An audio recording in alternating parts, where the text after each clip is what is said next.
Почитувани, скандалите во РЕК Битола не прекинуваат. После склучувањето скапи јавни набавки во 4 очи, промените на решенијата и деградирањето на над 300 вработени, стопирањето на еден од најзначајните проекти за Битола и битолчани, проектот за топлификација на Битола, сега вработените во РЕК Битола се жртви на политички притисоци со цел нивно приклучување кон новоформираниот синдикат под контрола на власта.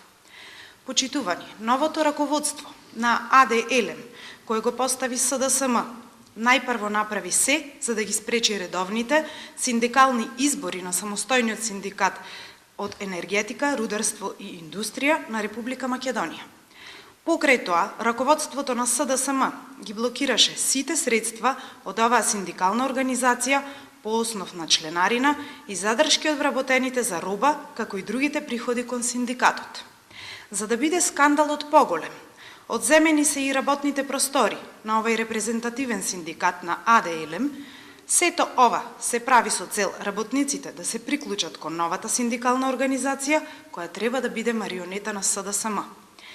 Но, бидејќи новоформираниот синдикат се уште нема членство, од страна на предпоставените на компанијата се делат пристапници на вработените со закани дека ако истите не бидат подпишани, ќе сносат последици.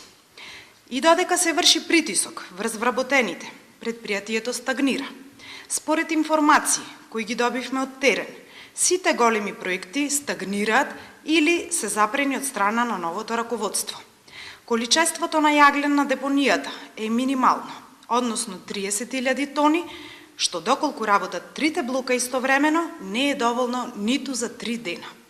Ова се прави во време на власта, која додека беше во опозиција, ветуваше слобода и живот.